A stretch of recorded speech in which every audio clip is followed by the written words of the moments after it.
Olá, sejam muito bem-vindos. Hoje a gente vai conversar sobre uma das metáforas assim mais fortes e que às vezes geram mais dúvidas na Bíblia. É uma ideia que mexe com a gente, sabe? Que fala de uma transformação bem profunda. Deus e Nós apresenta Proclamação às Nações. Então, a grande pergunta que fica no ar é essa: o que é que significa, na prática, crucificar a própria natureza? É claro que não estamos falando de nada físico, né?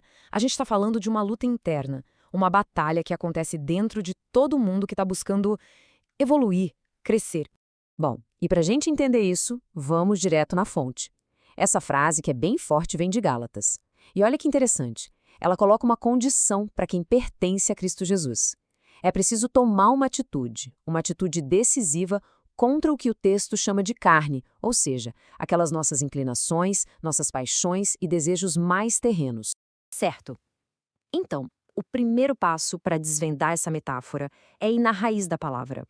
Vamos dar uma olhada no termo grego original, que foi traduzido como crucificar, porque aí a gente começa a entender o peso real da coisa. A palavra é stauroro. E por que isso é importante? Porque conhecer a origem dessa palavra é como ter a chave para abrir as várias camadas de significado que ela tem dentro do contexto bíblico.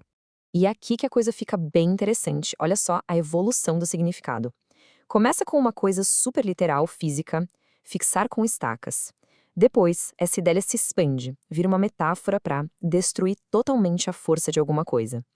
E aí, quando a gente chega na aplicação espiritual, o sentido é esse. É sobre neutralizar por completo o poder da nossa natureza carnal, dos nossos impulsos. Agora, é fundamental a gente entender uma coisa. Esse processo de crucificação espiritual não é um passeio no parque. Não é fácil, não. Pela própria natureza da palavra, a gente já vê que envolve uma luta, um conflito que pode ser doloroso, sim, mas que é visto como algo essencial para um crescimento de verdade. É basicamente aquela máxima que a gente conhece, né? Sem dor, sem ganho. Pensa num atleta. Para ele ficar mais forte, precisa ter o desconforto do treino. Na vida espiritual, a lógica é parecida. Uma transformação de verdade exige sacrifício, exige renúncia, é a dor de deixar para trás a pessoa que a gente era. E essa imagem aqui mostra perfeitamente essa batalha interna. É um verdadeiro cabo de guerra, sabe? De um lado tem a nossa antiga natureza, com a vontade da carne, as paixões terrenas, e do outro, a nova criação, que é guiada pelo Espírito, sendo moldada para refletir a imagem de Cristo.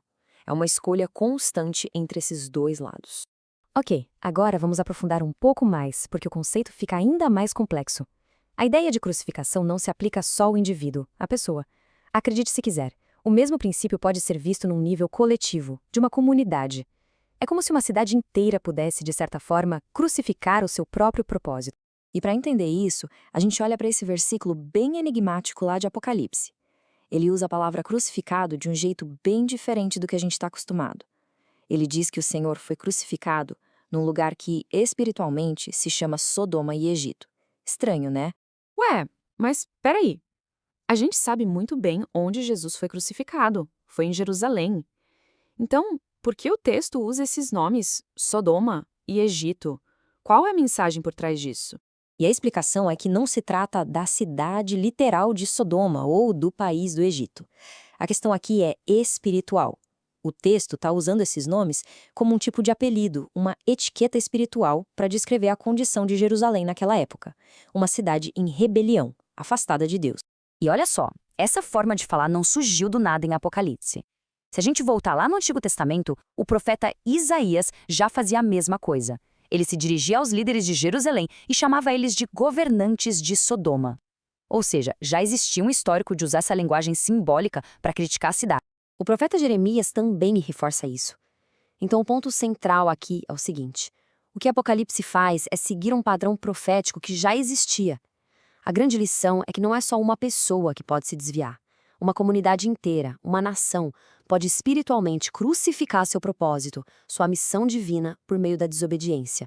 As escolhas de cada um, somadas, acabam definindo o rumo espiritual de todo o grupo. Muito bem, depois de ver essa dimensão pessoal e também a coletiva, a profética, vamos trazer a conversa de volta para o nosso dia a dia? Como é que a gente aplica isso na prática? Como isso se transforma em ações concretas? E o resumo da ópera tá aqui.